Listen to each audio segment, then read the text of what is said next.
Hi everybody, welcome to Caketastic Cakes. It's Jen, and as you can see in this quick little overview here, I'm going to be showing you my very first attempt at making a top cake forward cake. It's that new trend where you take a cake and flip it on its side.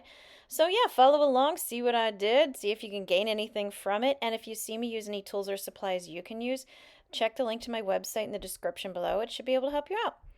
All right, to start my cake, I decided to get creative because I just felt like it, and I made this hodgepodge cake of coffee and Kahlua and Irish cream liqueur, and I made a coffee simple syrup, and it came out really weird. My husband loved it, me not so much. It was really strong. But anyway, I made two cakes, two 8-inch cakes, and as you could see, I leveled them off. I've filled them with some of the coffee simple syrup. This is just some regular American crusting buttercream icing. I don't know if you could make it with a soft icing that doesn't set up as firm. That's why I really like the American crusting buttercream because it gets nice and stiff.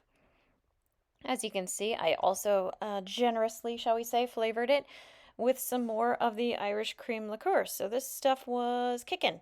And like I said, my husband liked it. It was too much for me. Not for kids either. But anyway, I got my icing. I've got my two cakes there. They're, like I said, 8-inch cakes leveled off. And here's what I'm going to do. Okay. So I've got my 8-inch cake plate there, little cardboard cake plate. I cut out a piece of parchment paper. That's the same size, and now I am just greasing it with some Crisco.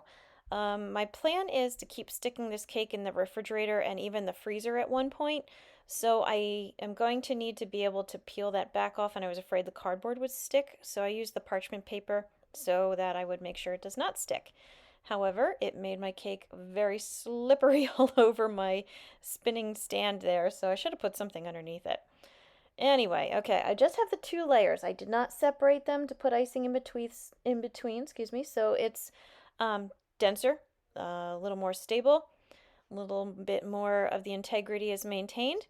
I put a crumb coating on there, kind of thin, but whatever. So there's a crumb coating. I tried to make it nice and neat. I stuck it in the fridge for a good hour. I brought it out and now I'm doing my second coating. Again, I'm just making this layer nice and thick, trying to keep it from scooting all over my rotating stand as I do it. But I'm going nice and thick, and I try to make it again as clean as possible. And the whole idea, as far as I know, my first time doing this, so keep that in mind, is that you want your edges nice and sharp. You want your icing as clean as possible. So there's my icing attempt. Okay, I've said it before in my videos. I'll say it again. Not my strongest suit, but that's what I did. Now I put it in the freezer for half an hour. So this cake is like a little cake brick at this point. I just have a big long straight knife that I'm using to cut off the bottom edge. And I realize now that I think I went too high. I really feel like I should have cut it lower down. But anyway, this is where I cut it, so this is what I'm going to show you. And as I cut it also, because my icing on the outside especially froze, it was a little bit crackly. Like when I was cutting it, it wasn't cutting as much as kind of cracking and breaking its way through. But here we are. So yeah, okay, so I can manhandle this sucker. Got it on the cake plate standing up, peeled off my back layer of wax paper, or excuse me, parchment paper, and it came off really nicely, so that was good. And now I've got to basically cover this up. So now I'm adding some more icing to it. This got, again, a little tricky because it did come out of the freezer. So as I'm putting my icing on, it's wanting to set up very quickly. Like I don't know if it was actually freezing, but it was getting very firm very quick, which meant I did not have a lot of time to smooth that back side off without putting new marks in it or drag marks or anything. So I tried to go quick. I tried to clean it up as neat as I could, and I did the best I could. I did a lot of dipping my spatula in some warm water, keep applying some fresh layers on top to keep removing it as best I could. So you're not going to see very much of it. I'm going to end up just kind of cutting the scene here. But it was a lot of just trying and trying and trying. And it came out okay. And I figured, well, this is going to be the back of my cake. So sometimes you got to call it as good as it's going to get. Okay, I made some chocolate ganache in order to make a drizzle on my cake.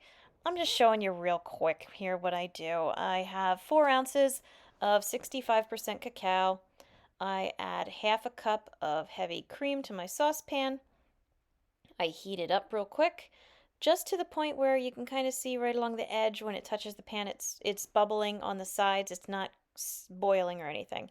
I let it sit on the counter for about 5 minutes, and then I come back and just stir it and stir it and stir it, and it turned very nice, as you can see. Nice and runny, not too thick, not too thin, just right. It's the Goldilocks ganache.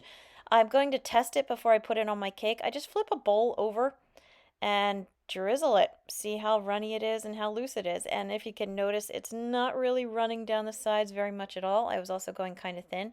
So this scoop, I go a little thicker with it, a little more liberally, and then I got a drizzle out of it. And I was like, okay, time to go. Let's do this. Now, because again, my cake is very cold slash frozen, I'm using a scoop there in order to put a big amount on there. If I just do little drizzles with my spoon and be all cute and like, oh, look at me, I'm putting drizzles on my cake, it's just going to freeze and it's not going to drizzle, and I'm going to end up with it lumping and getting clumpy, and yeah, it just wouldn't look as good.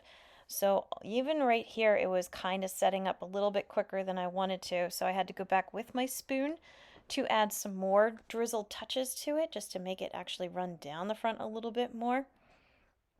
Even on the top, you can see a little bit of an unevenness just from where it's set, and the back is kind of ugly, not gonna lie. So I added some more drizzle on the back and then clean up the cake plate. And also I went back and got those couple little spots that you see on the cake itself. I ended up removing those as well. Now you can see my chocolate's already set. It's done. It's like, yep, this is where I am, and you're not doing anything to me now.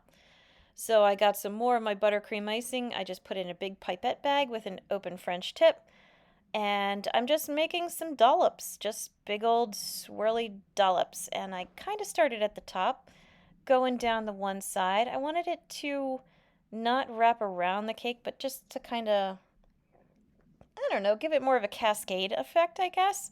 And I did a big one on the one side. I'm just going to do a little one on the other side. Of course, I don't have to. Seems like the big rage is getting some dried flowers or making some edible flowers and just sticking them in front of it. You can if you want to. This was just me messing around and I had extra buttercream, so this is what I did.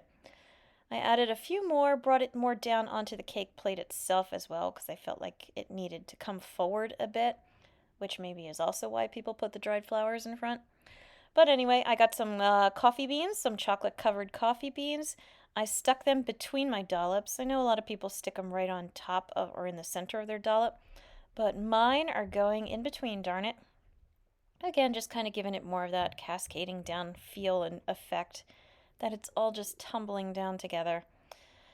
And yeah, I just put them here and there, not necessarily between each and every one, but enough to get the feel going. And what I did to the one side, I'm going to do it on the other side as well. I don't know if you could really have too many chocolate covered coffee beans on a cake, just my opinion. But anyway, I also have some chocolate squares. I broke some of them in half or in quarters, and I just, again, stuck them in between the dollops that I made. That one kind of went in the center, so I'm a bit of a liar. But for the most part, I'll say, I stuck them in between.